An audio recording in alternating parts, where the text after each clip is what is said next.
My name is Gurveer Nehra. I stand 5 feet 9 inches tall. These are my profiles. Action.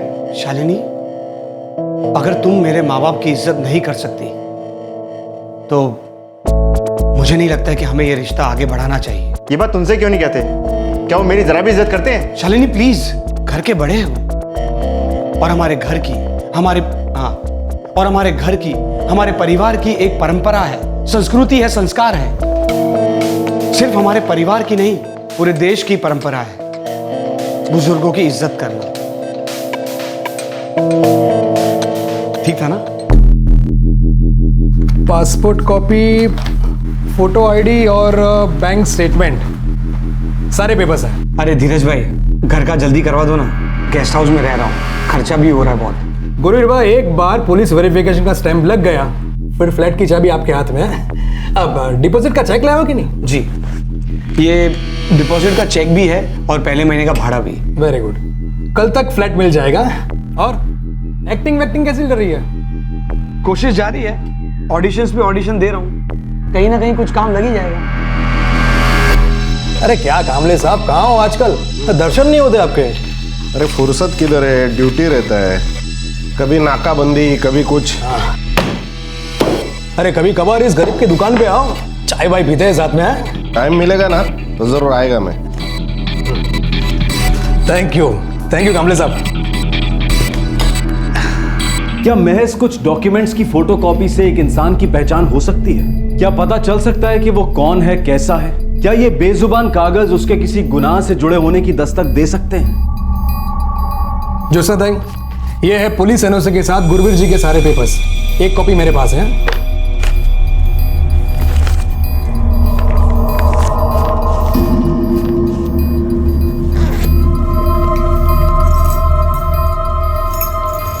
हे सगळं ठीक आहे, पण हे बघा, मैं पहले साफ साफ बता देती हूँ, मेरे घर में पार्टी वार्टी, दंगा मस्ती, लड़कियां वड़कियां ये सब नहीं चलेगा।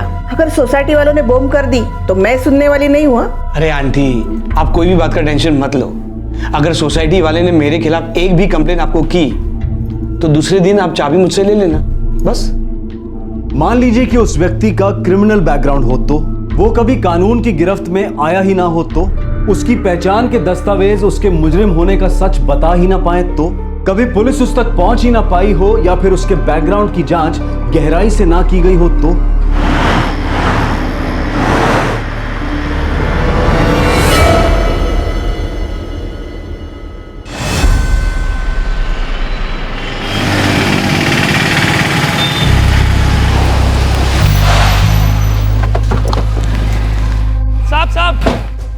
साहब सलाम साहब। क्या रे संतोष, कैसे आना हुआ? एक खबर है साहब, कार चोर की।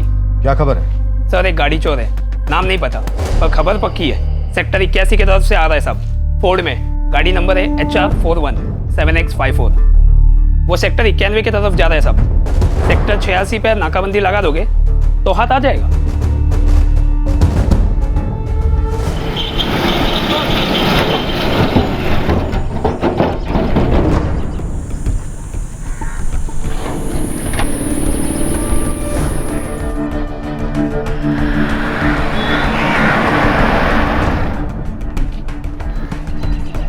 खबर पक्की भी है या फिर टाइम पास? सर शायद चोर पहले भाग गया। सर वो देखिए, लगता है खबर पक्की है।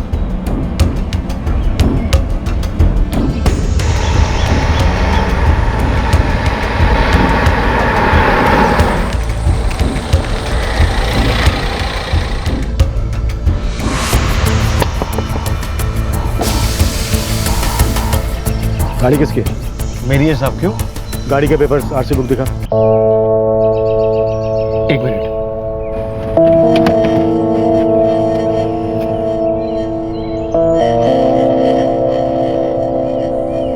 क्या है ये? हाँ? ये आरसी बुक है HR548Y65 की। ये गाड़ी भी दूसरी है और मॉडल भी दूसरा है। अरे सॉरी, भूल से दूसरी गाड़ी की आरसी बुक दे दी। एक मिनट।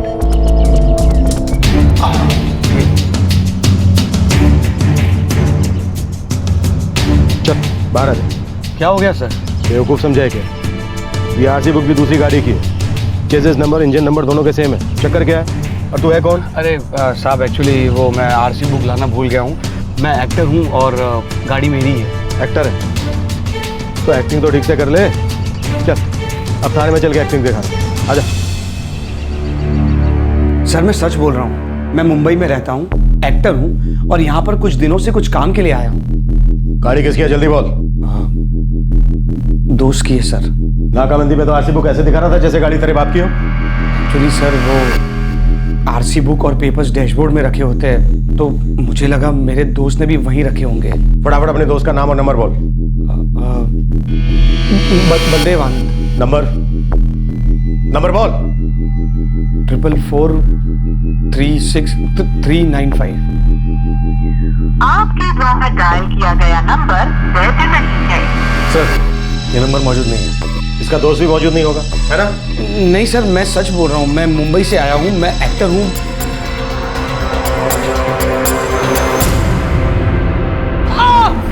अरे साहब सच में मुझे नहीं मालूम। कसम से बता रहा हूँ मुझे नहीं मालूम है। कार चुराई थी सर 29 जुलाई को। कहाँ से? मोहाली से। कार का असली नंबर बोल। CH 5X 7087।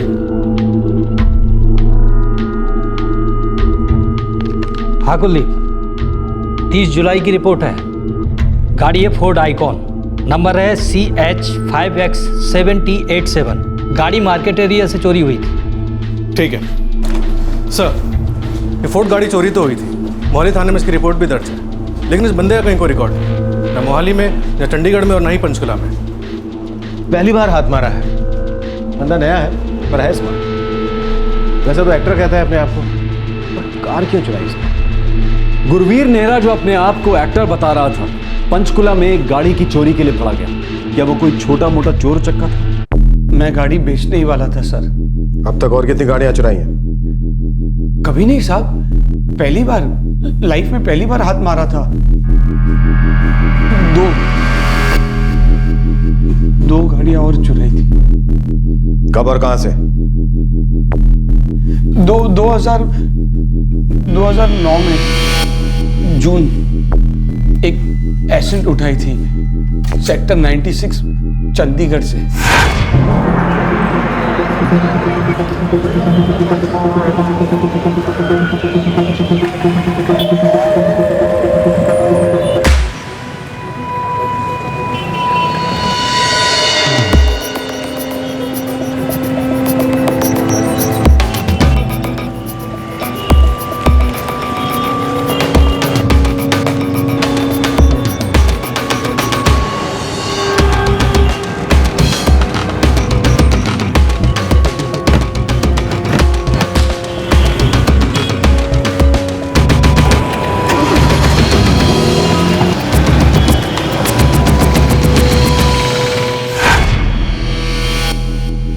और दूसरी? जुलाई 2010 में। कहां से? पंचकुला सेक्टर 97 से एक क्लब के बाहर से ब्लैक कॉलेज उठाई थी।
मैं उस क्लब में आते जाते रहता था।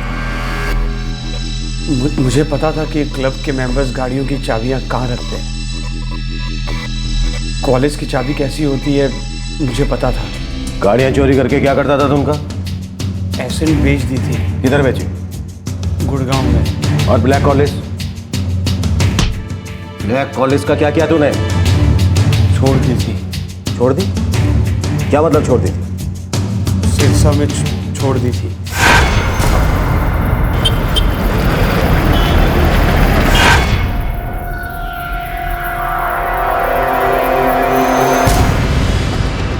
बंदा टेढ़ा लगता है, आधी बात बता रहा है और आधी छुपा रहा है। खोदेंगे तो बहुत कुछ बाहर निकलेगा सर। एक बंदा जो गाड़ी चुरा कर बेच देता है, वही बंदा ब्लैक कॉलेज को सिरसा में क्यों छोड़ देगा?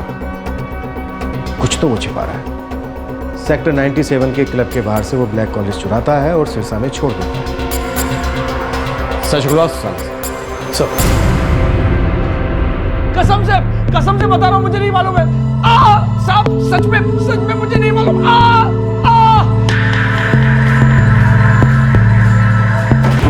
सर सारी रात जगा के रखा है इसे। सोने दिया ही नहीं, लेकिन इसने एक ही रट लगा के रखी, गाड़ी सिरसा में छोड़ दी। इसके आगे कुछ नहीं पकड़ा सर। सिरसा पुलिस स्टेशन में पता लगा लावारिस ब्लैक कॉलेज थी, किसने तो देखी होगी।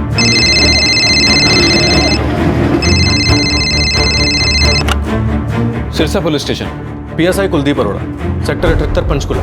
हाँ बोलिए अरोड़ा साहब। एक इन्फॉर्मेशन चाहिए थी। जुलाई 2010 की बात है, कुछ 1.5 साल पहले ब्लैक कलर की एक कॉलेज सिरसा में लावारिस छोड़ी गई थी। जी हाँ हमें मिली थी, मुझे साफ याद है क्योंकि ये आज तक हमारे कंपाउंड में लावारिस ही पड़ी है, कोई लेने नहीं आया ऐसे। ये जुलाई 2010 में मिली थी, किसी लोकल आदमी ने फ़ोन किया था इस गाड़ी के बारे में। ठीक है, हम लोग आ रहे हैं उस गाड़ी को देखने।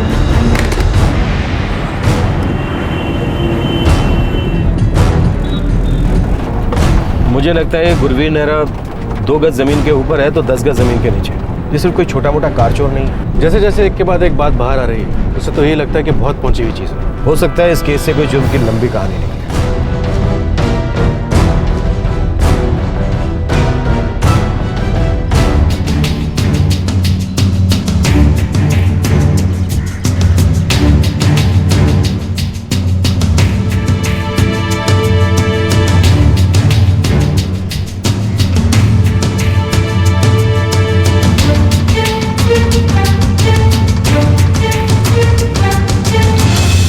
हमने RTO से पता किया, ये नंबर नकली है और गाड़ी के अंदर से भी ऐसा कुछ नहीं मिला जिससे शक पैदा हो।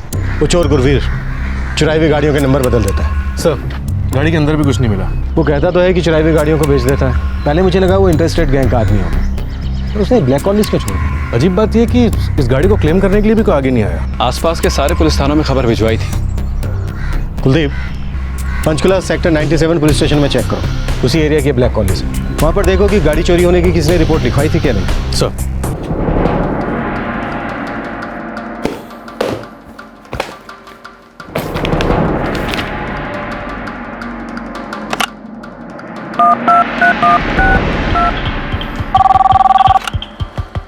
Police sub inspector Kuldeep Arora, sector 78 Panchkula.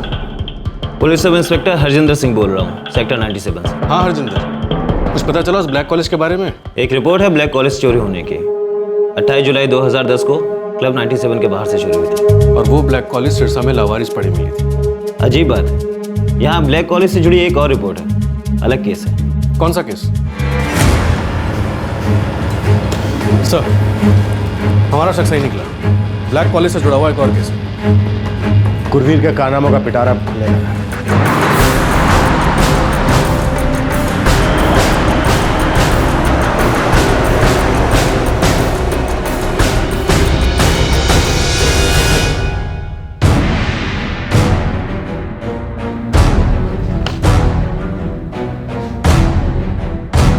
Kidnapping का केस था? जी हाँ, और इसमें भी शायद एक ब्लैक कॉलेज का ही इस्तेमाल हुआ था।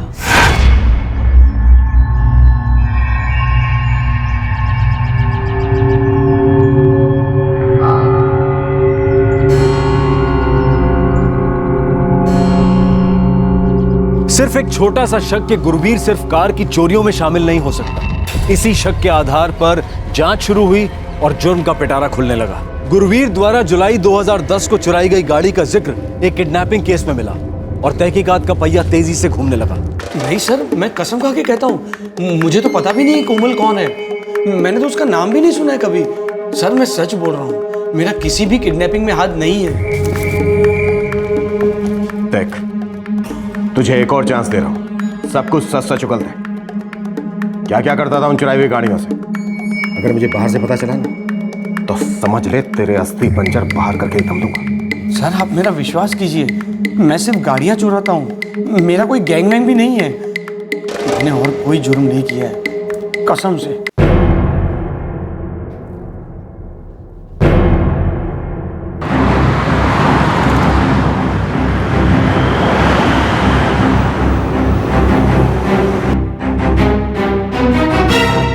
किडनैपिंग केस में इन्वेस्टिगेटिंग ऑफिसर बसी साहब थे, वो 5 मिनट में इधर ही आने वाले हैं।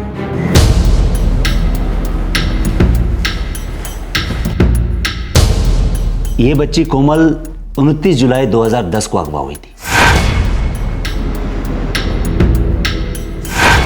एक्चुअली उस दिन हम लोग नाकाबंदी पर थे जब मुझे इस केस की कॉल आई थी। मैं तुरंत सेक्टर 86 पंचकुला में कोमल के घर पहुंचा।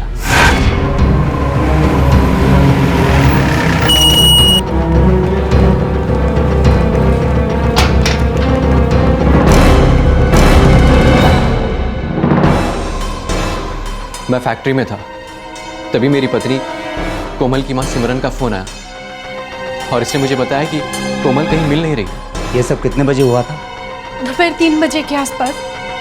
मैं छत पे सूखे कपड़े निकाल रही थी और कोमल यहीं बरामदे में खेल रही थी।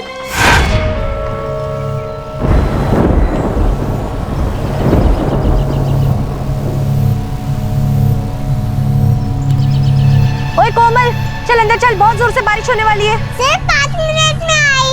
अगर जरा भी भीगी ना तो बहुत पिटाई होगी। नहीं भीगूंगी। प्रॉमिस? प्रॉमिस।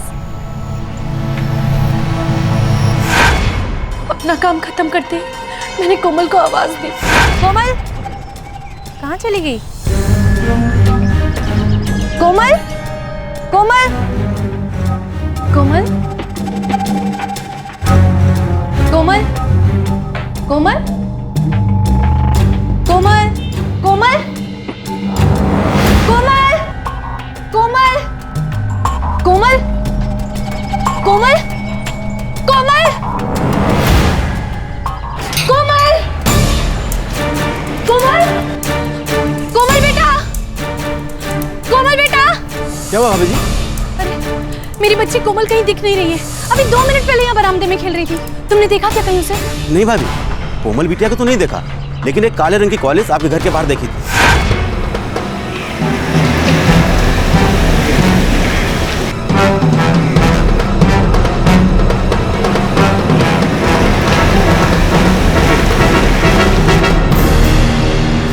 तुमने किसी को कोमल को ले जाते हुए तो नहीं देखा? नहीं भाभी जी, कॉलेज आई और वापस चली गई, बस इतना ही देखा था।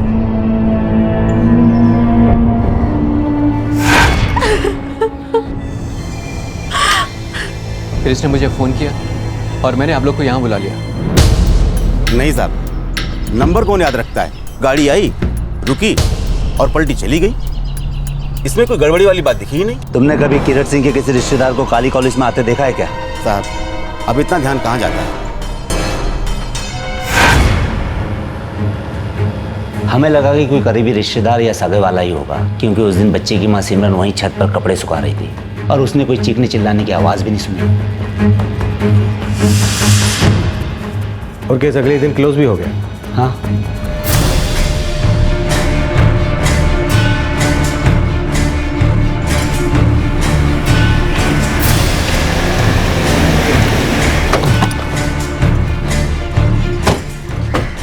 सिमरन सिंह आप ही हैं? जी मैं ही हूँ। क्या बात है? हमें आपसे और आपके पति किरण सिंह से कुछ बात करनी है। लेकिन वो तो फैक्ट्री में अभी। तो बुलाइए उनको, बात कुछ अर्जेंट है।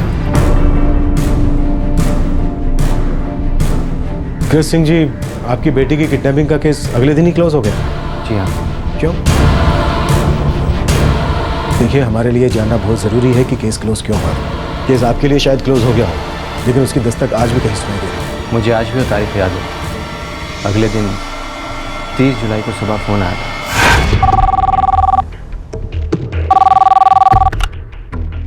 हेलो, कोमल मेरे पास है।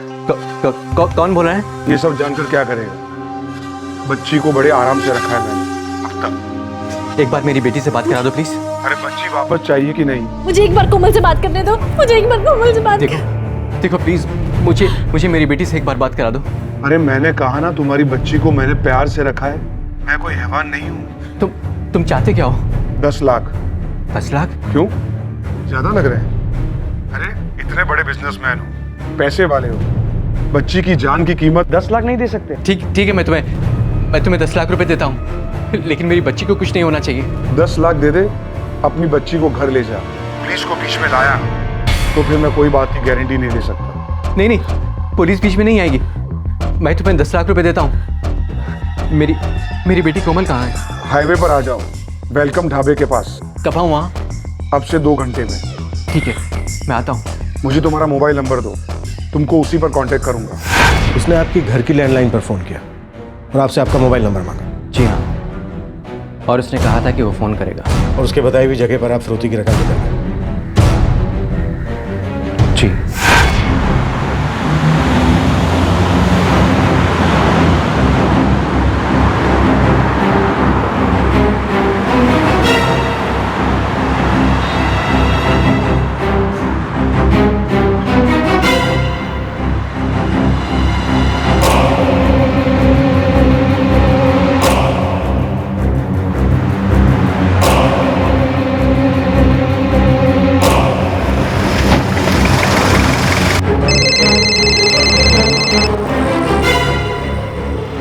हेलो।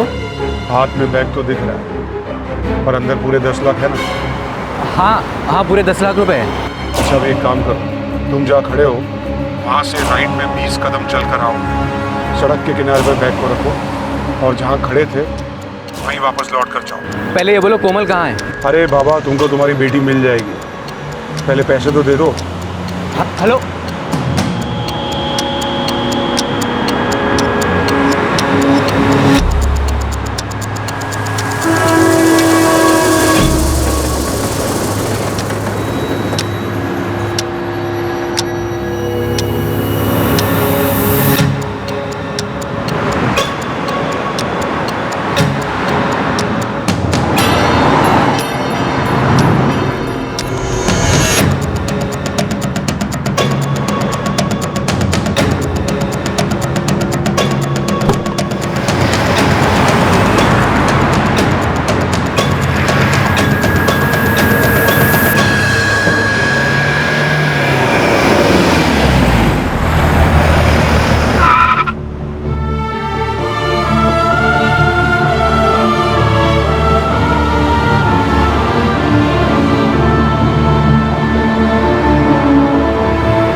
आज बहुत होमवर्क मिला है। ओह, चलो भी करेंगे। हाँ,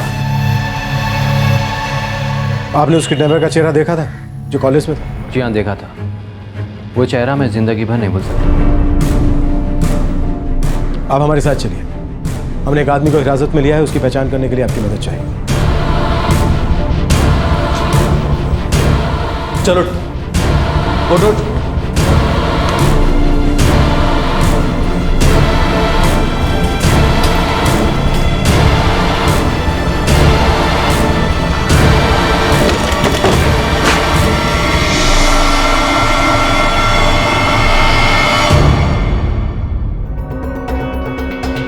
यही था ब्लैक कॉलेज में?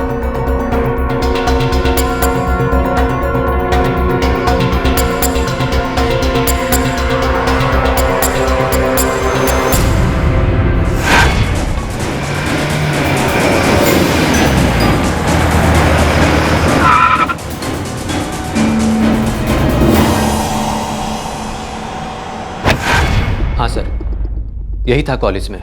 सर, ये सब कुछ क्या हो रहा है? कौन है ये भाई साहब? मैंने तो इनको पहले कभी नहीं देखा है साहब। चल। अरे साहब, ये क्या कर रहे हो? गलत कर रहे हो, मुझे फंसा रहे हो साहब। पक्का ये वही है ना? हाँ सर, ये वही था। मैंने आपसे कहा था ना इसका चेहरा मैं जिंदगी भर नहीं भूल सकता। भगवान ही जानता है वो रात हमने कैसे गुजारी जब हमारी बच्ची कोमल इसके कब्जे में थी।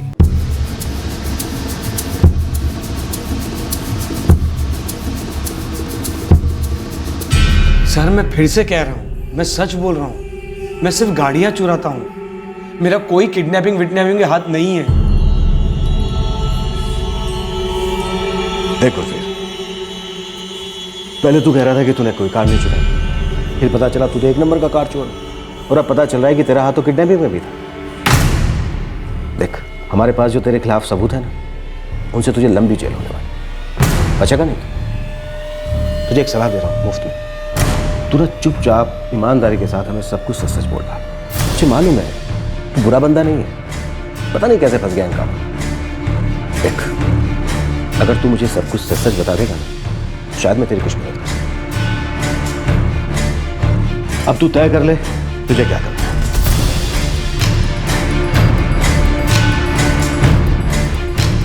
तो बता, सच बोलेगा?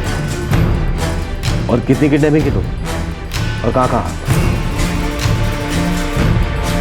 देख, मैं शराफत के साथ तेरे साथ पेश आ रहा हूँ, वो भी पुलिस वाला हूँ। मौके का फायदा उठा ले, सच बोल रहा। सर, वो एसेंट जो मैंने 2009 जून महीने में चुराई थी,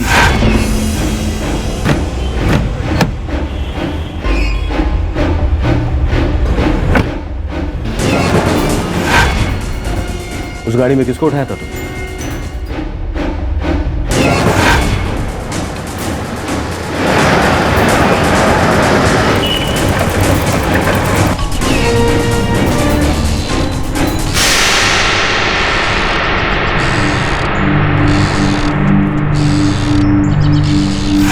एक बच्ची थी श्रुति, पंचकुला सेक्टर 108 से उसको उठाया था।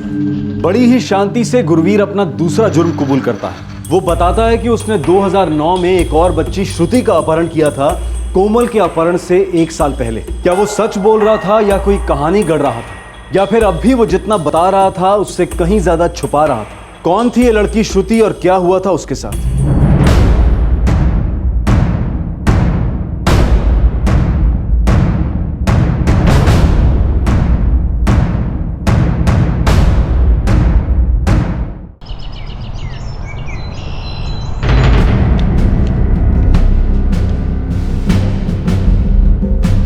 केस अखबारों में बहुत उछला था और अगले दिन क्लोज भी हो गया था। जी हाँ।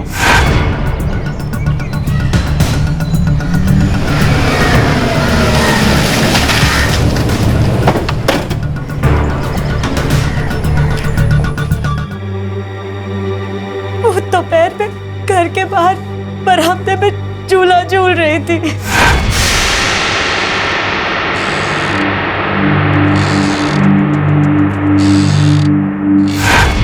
कमरे में थी, बाहर आई तो श्रुति नहीं थी।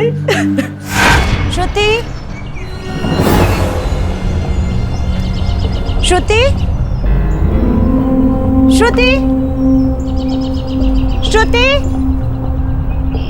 श्रुति, कहाँ चली गई? जुर्म का वही तरीका जो कोमल को किडनैप करने में किया गया था। एक आई विटनेस भी था जिसने श्रुति को गाड़ी में ले जाते देखा था। सर, वो एक काली एसेंट में था। आपने श्रुति को गाड़ी में उस आदमी के साथ जाते देखा? जी हाँ। तो आपने गाड़ी रोकने की कोशिश नहीं की? सर, मुझे क्या पता था, मुझे लगा कि कोई रिश्तेदार होगा। बहुत आराम से गाड़ी में बैठ के जा रही थी।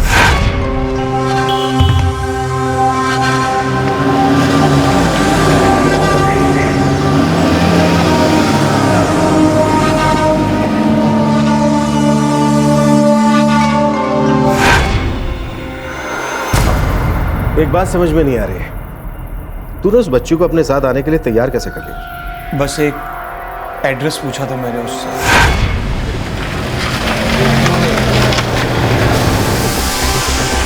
अरे बेटा, ये एड्रेस पता है क्या आपको?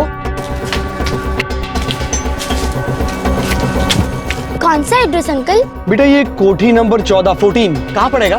कोठी नंबर 14। हाँ, अगर आप आगे से लेफ्ट लोगे ना तो राइट साइड पे पहला ही कोठी नंबर 14 है। वो बेटा एक्चुअली मैं कब से ढूंढ रहा हूँ, मुझे मिल नहीं रहा है। अगर आप मेरे साथ आकर मुझे दिखा दो तो मैं आपको वापस यहीं छोड़ दूंगा। Okay uncle. So sweet of you, please come. क्या नाम है बेटा आपका? श्रुति। श्रुति, वेरी नाइस नेम।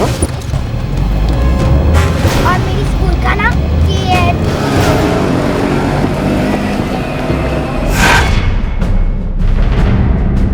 अंदर कौन था वो मैं ठीक से देख नहीं पाई। श्रुति की फोटो लेकर हम तलाश करने निकले, बहुत जगह ढूंढा, पर केस कुछ आगे बढ़ पाता उससे पहले ही, यानी कि अगले ही दिन श्रुति के फादर रमन सिंह के घर के लैंडलाइन पर किसी ने कॉल किया।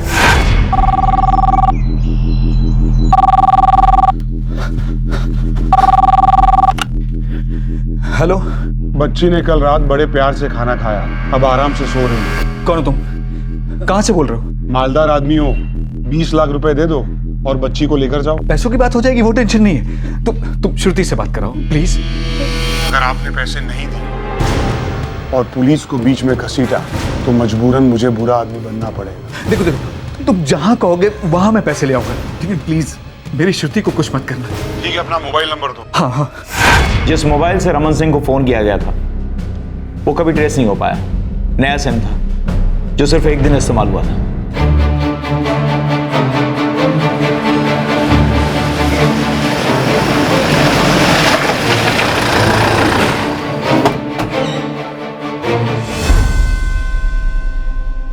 फिर आप फिरौती की रकम देने गए? हाँ, मुझे सिर्फ अपनी बच्ची सही सलामत घर वापस चाहिए थी और कुछ नहीं। पैसा चाहे कोई गम नहीं, आप कुछ भी करो, बस मेरी बच्ची को घर ले आओ, मेरी श्रुति को घर ले आओ। उसने मुझे सेक्टर 128 के नाले वाले एरिया में बुलाया था।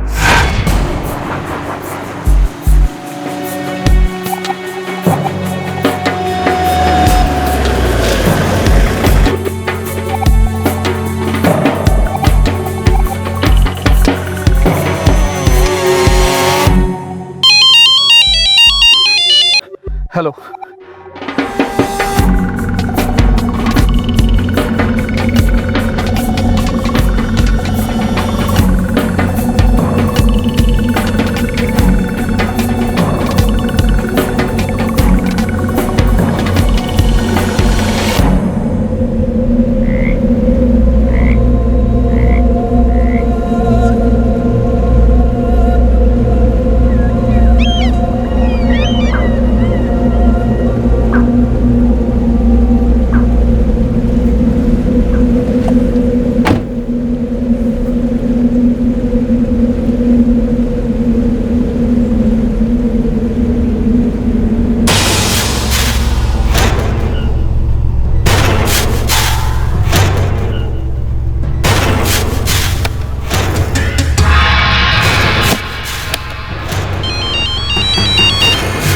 हेलो।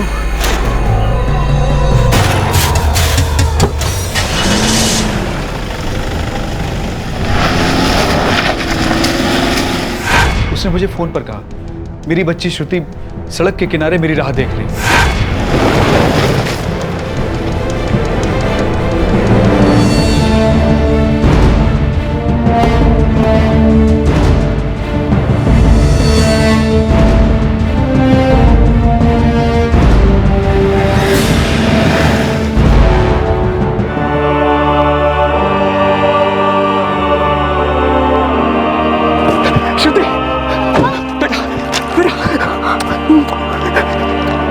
पापा आप कहाँ गए थे? पापा आगे ना, ठीक हो ना? हाँ?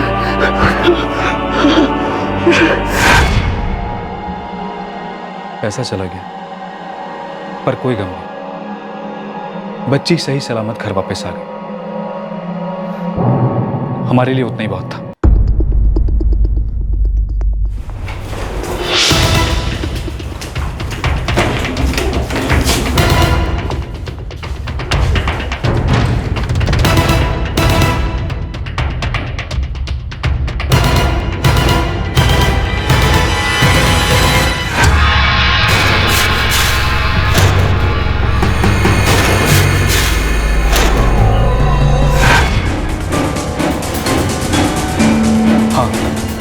यही है वो।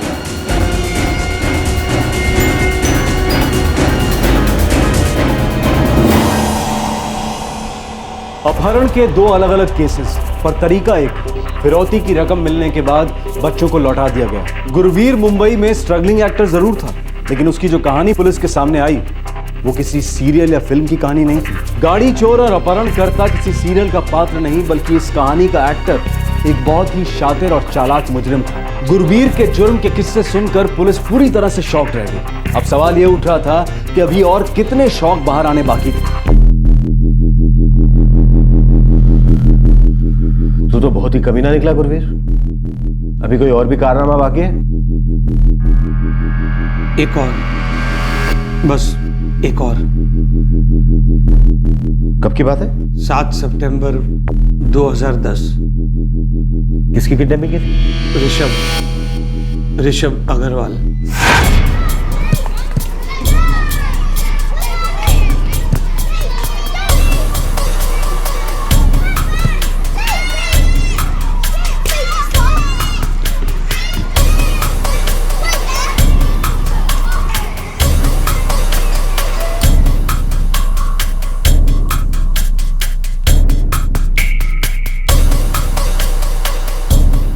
तूने बहुत अच्छी कीपिंग की। Keep it up.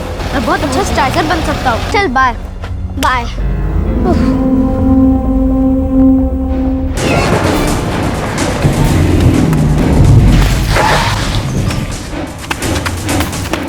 पापा पापा पापा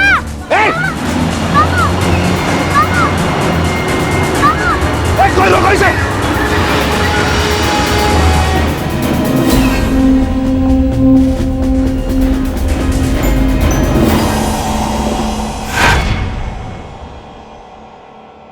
ऋषभ अग्रवाल, सेक्टर 187, चंडीगढ़।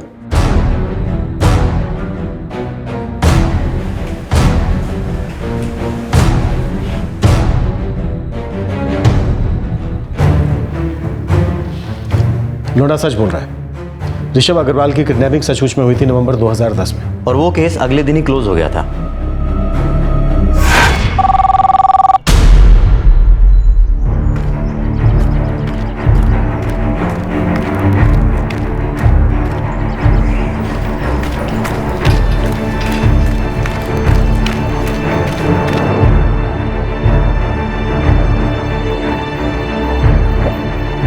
हेलो। गुरवीर ने पड़ोसी के घर फोन किया और सुशील अग्रवाल को वहां बुलाया। हाँ, एक्चुअली अग्रवाल जी का लैंडलाइन फोन 2 दिन से बंद था।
ऋषभ को जल्दी ले आना प्लीज।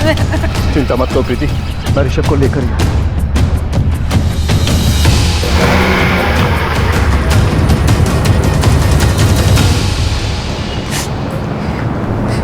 यार किस झंझट में फंस गया है। देखो पुलिस बुलाया है, देखते हैं क्या होता है यार।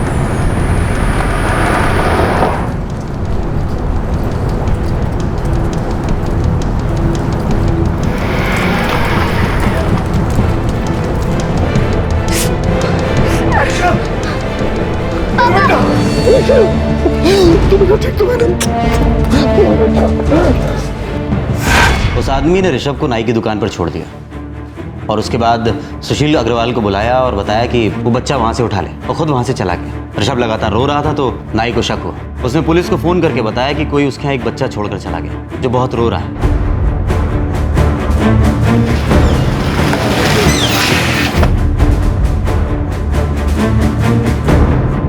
तारीख भी पक्की याद है साहब, 8 सितंबर 2010। वो आया था मेरे दुकान पर एक लड़के को लेकर, करीब 11 बजे साहब। आइए साहब, क्या करवाना है? Cutting, shaving? अरे नहीं, मुझे कुछ नहीं करवाना है, मुझे तो अपने बेटे के बाल कटवाने हैं। अच्छा। बाल कटवाते समय बहुत रोता है मेरा बेटा और जिद करता है कि मुझे बाल कटवाने ही नहीं है। क्यों बेटा, डरने की क्या बात है? अरे 5 मिनट की बात है, तुम्हें बिल्कुल राजा बेटा बनवा देंगे हम। अरे वाह, देखा अंकल कितने अच्छे हैं। अब तुम चुपचाप बैठकर यहाँ पर बाल कटवाओ, पापा 10 मिनट में आते हैं। हाँ? चलो जाओ। आ जाओ बेटा, आ जाओ, आ जाओ। भैया जरा आराम से बाल काटना, 10 मिनट में आता हूँ मैं। अरे आप फिक्र मत करो, आप आराम से जाओ, तब तक इनका मस्त बाल काट देता हूँ। ठीक है।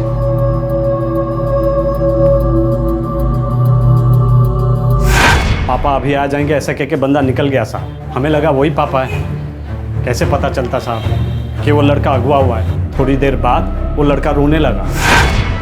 पापा। क्या हुआ? क्या हुआ बेटा?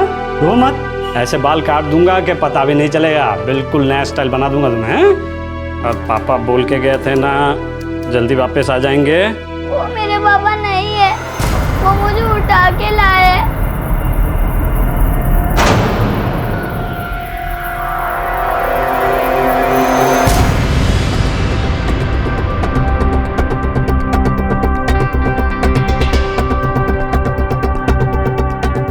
मैंने उसे दूर से देखा था, ठीक से चेहरा देख नहीं पाया। साहब, मैंने बिल्कुल करीब से देखा था। 100% ये वही आदमी है। आइए साहब, क्या करवाना है? Cutting, shaving? अरे नहीं, मुझे कुछ नहीं करवाना है। बस सर, ये 3 ही बुरे काम थे जो मैंने किए, बाकी मैंने और कुछ नहीं किया। तेरे पे विश्वास नहीं होता, तू हर बार आधा सच बोलता है और आधा रखता है अपने पेट के अंदर। नहीं सर, मैं सच बोल रहा हूँ और कुछ नहीं किया मैंने। तू हर बार लोगों की लैंडलाइन पर फोन करता था, उसके बाद मोबाइल नंबर लेता था। बस तूने एक बार पड़ोसी के घर की लैंडलाइन पर फोन किया, ये क्या चक्कर था? सर एक्चुअली मैं इनमें से किसी को जानता तक नहीं था, सिर्फ इतना पता था कि ये लोग पैसे वाले लोग हैं।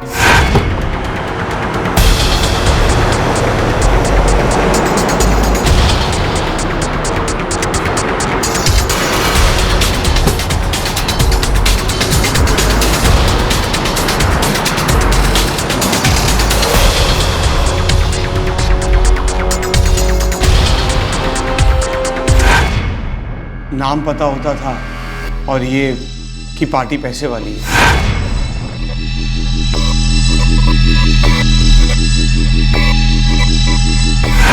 मैं इंक्वायरी पे एड्रेस देके फोन नंबर पता कर लेता था।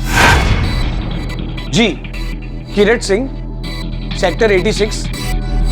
हाँ जी, रमन सिंह, पंचकुला, बंगलो नंबर सुशील अग्रवाल, सेक्टर 187 चंडीगढ़। जी, विक्रम सिंह जी का नंबर चाहिए था, सेक्टर 187 चंडीगढ़।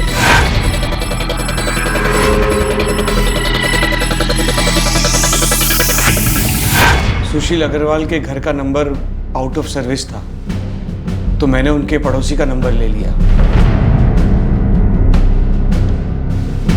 अब तू ये बोल कि मुंबई में कहाँ रहता है?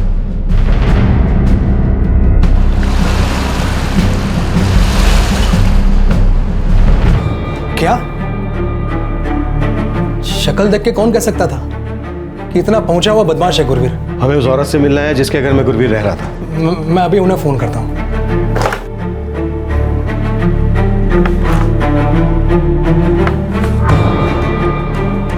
भाई, ऐसा आदमी मेरे घर का किराएदार था, लेकिन आपने तो बताया था ना कि उसका पूरा पुलिस वेरिफिकेशन हो गया करके। हाँ, मैंने पूरा पुलिस वेरिफिकेशन करवाया था सर, सब कुछ ठीक था सर, सब पेपर वर्क किया था सर। मैंने पासपोर्ट पे और बाकी पेपर्स पे पुलिस का थप्पा भी लगवाया था सर।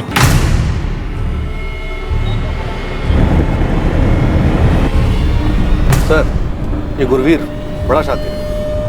इसकी जन्मपत्री पर पुलिस का ऐसा ठप्पा लगेगा कि कभी बच नहीं पाएगी। इसकी चार्जशीट इतनी तगड़ी बनेगी कि कड़ी से कड़ी सजा मिलेगी। ऐसे लोगों का खुलेआम घूमना खतरे से खाली नहीं। और बात तो इतने इत्मीनान से करता है जैसे इसे हर वो गली मालूम हो जहाँ से बचकर निकल सकता है। ऐसा लगता नहीं है कि तूने इसे अब अकेले किया होगा। चल बोल, कौन कौन है तेरे साथ? सर मैं सच बता रहा हूँ, मेरी कोई गैंग नहीं है, मैं अकेला हूँ। कहाँ से चलाता है तू अपना ये धंधा? और फिरौती में जो तूने पैसा वसूला, क्या किया उस पैसे का? गुड़गांव में एक फ्लैट खरीदा है सर। पता बोल।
कुलदीप,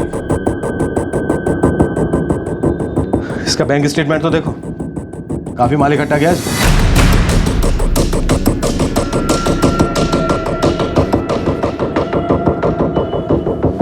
सर ये पासपोर्ट मिला है।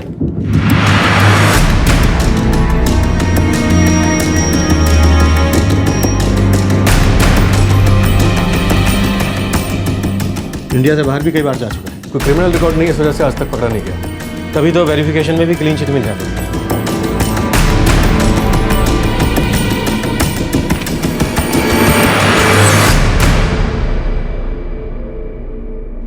सर ये देखिए, ये बंदा शादीशुदा है या फिर ये भी इसका कोई झोल है? फोटो में तेरे साथ ये औरत कौन है? मेरी बीवी है जसमीत। इस वक्त कहाँ है? मेरे घर पर। घर कहाँ है तेरा? अमृतसर में।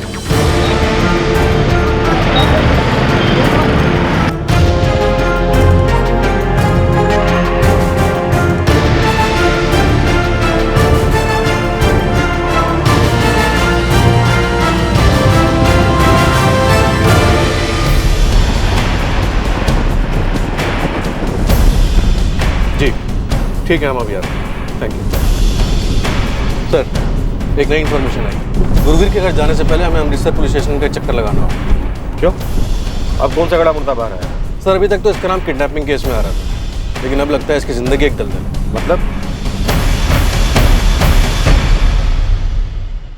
3 अपहरण, गाड़ियों की चोरियां, ये तमाम जुर्म सामने आने के बाद और भी अभी कुछ ऐसा था जो पुलिस के सामने आना बाकी था। पुलिस हैरान रह गई थी कि इतनी लंबी जुर्म की दास्तान के बाद भी ये इंसान खुलेआम कैसे घूम रहा था।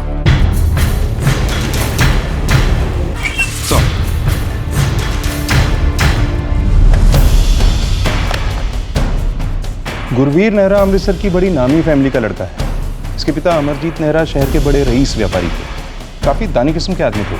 हुआ क्या था ये बताइए। गुरवीर के पिता अमरजीत नेहरा का मर्डर हुआ था 12 अगस्त 2002 को उनके अपने ही घर में।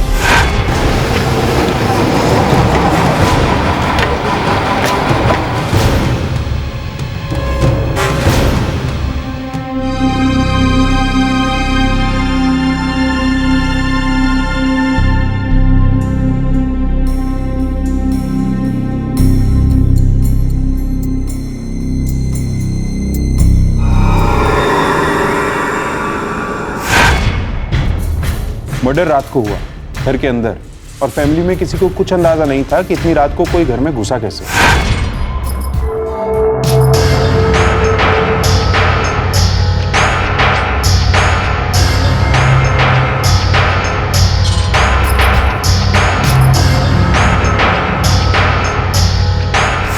इस केस के लिए हमने डॉग स्क्वाड बुलवाया।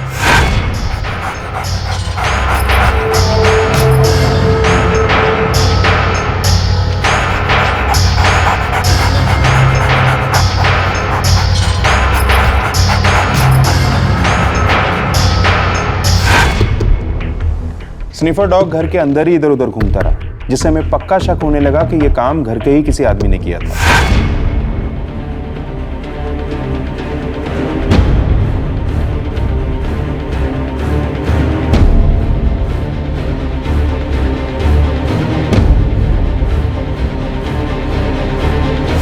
घर के हर बंदे, हर रिश्तेदार से पूछताछ की गई। हम जानते थे मामला अंदरूनी है।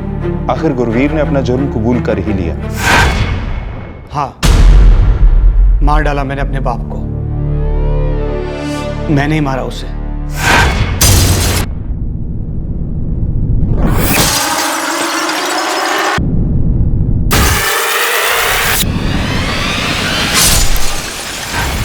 पैसा इतना था घर में कि पूछो मत, पर वो पैसा हमारे लिए नहीं था, दुनिया भर में बांटने के लिए था। चैरिटी करते थे वो, और घर के अंदर खुद की औलाद एक एक चीज के लिए मोहताज। सर, दुनिया वालों को क्या पता कि घर के अंदर के हालात कैसे हैं। जग भराई के लिए हाथ खुला और घर वालों के लिए मुट्ठी बंद। इतना कुछ होने के बाद भी उसे सजा नहीं हुई? शातिर है, पढ़ा लिखा है, कानून से खेलना आता है उसको। नो सर, पुलिस ने मुझे फंसाया है, जबरदस्ती ये सब कुछ कहलवाया है। पर बयान पे तुम्हारे दस्तखत हैं। सर, लॉकअप में पुलिस कुछ भी करवा सकती है, बयान भी, दस्तखत भी। पुलिस वालों ने मेरे घर वालों का जीना हराम कर दिया था। मेरी माँ को टॉर्चर करते थे, मुझसे ये सब कुछ बर्दाश्त नहीं हुआ, इसीलिए उन्होंने जो कुछ कहा मैंने किया। सर, सच तो ये है, पुलिस मेरे पिता के खूनी को पकड़ ही नहीं पा रही है, और इसीलिए सारा इल्जाम मेरे मत्थे मढ़ रही है।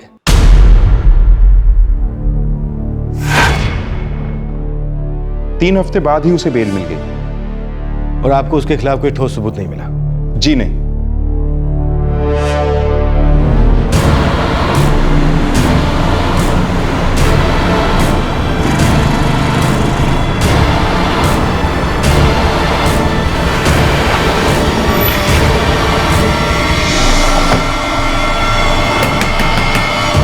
नहीं जी, मेरा बेटा ऐसा कभी कुछ नहीं कर सकता। देखिए जी, मेरे पति कोई चोर वोर नहीं है। वो कितनी मेहनत कर रहे हैं एक्टिंग में अपना करियर बनाने की। कमी ही क्या है हमारे पास? घर है, पैसा है, ऊपर वाले का सब कुछ दिया हुआ है। फिर वो पैसों के लिए ये सब क्यों करेगा?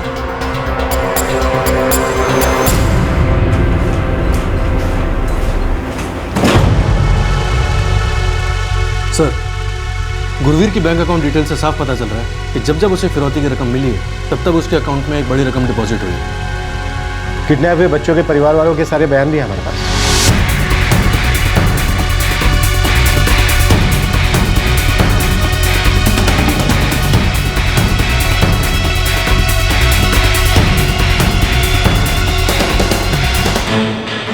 ये कई बार कानून को झांसा देकर बच निकला है, लेकिन इस बार नहीं। लेकिन एक बात समझ में नहीं आ रही है कि इतने बड़े घर का लड़का होकर ये इस तरह से मुजरिम क्यों हो गया? खैर, बड़े घर का हुआ तो क्या हो, आदमी खतरनाक, और ऐसे आदमी का बाहर रहना मतलब इसे जुर्म करने की आज़ादी देना। 10 लाख दे दे, अपनी बच्ची को घर ले जा। 10 लाख रुपए देता हूँ, बस कोमल को कुछ नहीं होना चाहिए। अरे क्या करेगा जानकर कि मैं कौन हूँ? 20 लाख रुपए दे दो और बच्ची को लेकर जाओ। हेलो,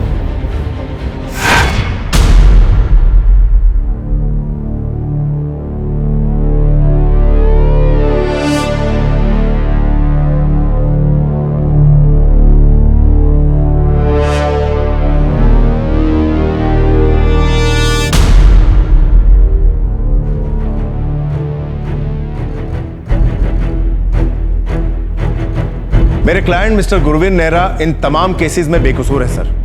ये सारे केसेस पुलिस ने इनके खिलाफ गढ़े हैं, जो बिल्कुल झूठे और बेबुनियाद हैं। मैंने किसी की कार नहीं चुराई, मैंने कोई अपहरण नहीं किया, मुझे फंसाया जा रहा है, मुझसे जबरदस्ती जुर्म का कन्फेशन लिया गया है। मैं कोई भी नाकाबंदी में पकड़ा नहीं गया था सर।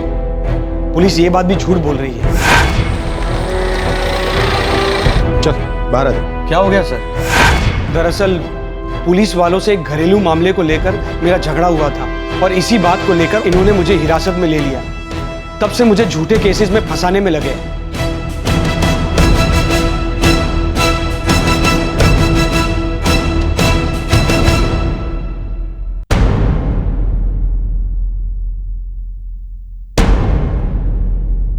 प्रोसिक्यूशन ने जो मुकदमा इस अदालत के सामने रखा है उसमें बहुत सी खामियां हैं, लेकिन गुरवीर नेहरा के खिलाफ कुछ ठोस सबूत भी सामने आए हैं जिनकी रोशनी में यह बात बिल्कुल साफ हो जाती है कि इन सारे अपहरण केसेस में गुरवीर नेहरा शामिल है।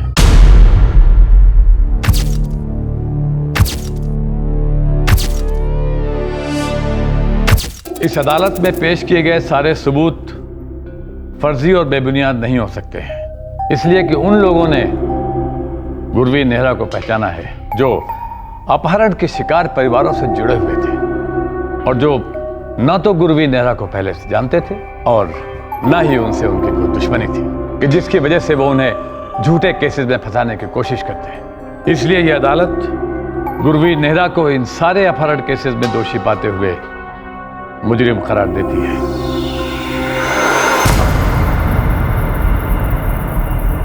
और फिरौती की रकम वसूल करने के लिए गुरवीर नेहरा ने जिस तरह से पीड़ित परिवारों पर दबाव डाला और उसके लिए जो रास्ते अख्तियार किए, उनको देखते हुए यह बात साफ जाहिर है कि अगर फिरौती की रकम ना मिलती तो गुरवीर नेहरा इससे भी संगीन जुर्म कर सकता था। इन सारे सबूतों और तथ्यों को ध्यान में रखते हुए ये अदालत गुरवीर नेहरा को सेक्शन 364A के तहत दोषी पाते हुए उम्र कैद की सजा देती है।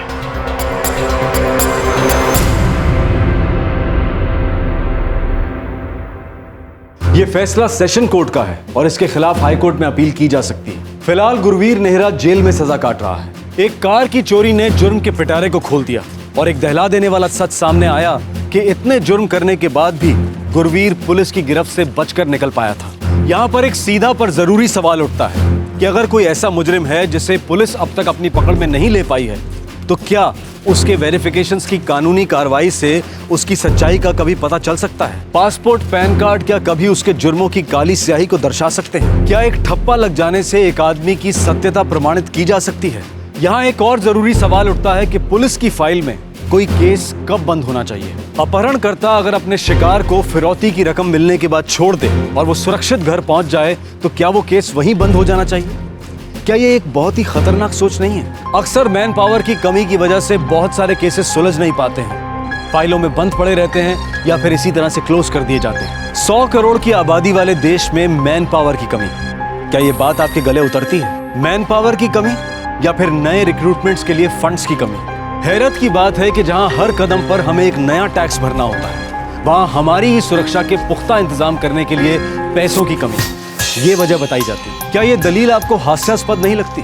प्रशासन और कानून के सामने जुर्म को रोकने से बड़ी और क्या जिम्मेदारी हो सकती है? कई बार जब सिक्योरिटी की वजह से हमसे हमारे वेरिफिकेशन के लिए प्रमाण मांगे जाते हैं, बहुत सारी कागजी कार्रवाई करनी पड़ती है, तो हम चिढ़कर कहते हैं कि क्या मैं कोई मुजरिम? कितने कारोबार, कितनी एजेंसीज अपने बिजनेस को आगे बढ़ाने के लिए, क्लाइंट्स को बढ़ाने के लिए, टारगेट्स को अचीव करने के लिए आधे अधूरे दस्तावेज स्वीकार कर लेते हैं ये कहकर कि हम मैनेज कर लेंगे, हो जाएगा। जब हम खुद ही कानूनी प्रोसीजर्स का पालन नहीं करते हैं, चीजों को मैनेज करने वाला एटीट्यूड रखते हैं ताकि हमारा काम जल्दी से हो जाए, तो फिर हम ही तो जिम्मेदार होते हैं ना वेरिफिकेशन के प्रोसेस को खोखला बनाने के लिए। और तब एक ऐसा शख्स सामने आता है जिसके दस्तावेज बिल्कुल बेदाग होते हैं और उन पर कहीं भी उसके जुर्म के इतिहास का कोई उल्लेख नहीं होता। जरूरी है कि हम भी सतर्क रहें और व्यवस्था को भी अपना काम सही तरीके से करने दें। चाहे किसी के डॉक्यूमेंट से पता ना चले, लेकिन मुजरिम कहीं भी किसी भी नकाब में छुपा हो सकता है और ऐसे मुजरिम को ना देख पाना यानी जुर्म की दस्तक को अनसुना कर देना होता है। आपसे फिर मुलाकात होगी क्राइम पेट्रोल दस्तक में एक और नए केस के साथ। तब तक अपना ख्याल रखें, सुरक्षित रहें और याद रखें, जरूरी कागजात के मामले में एक्स्ट्रा अलर्ट रहना ही बेहतर है। जय। इस तरह के और भी एपिसोड देखने के लिए हमारे चैनल को सब्सक्राइब करें और बेल आइकन दबाना ना भूलें।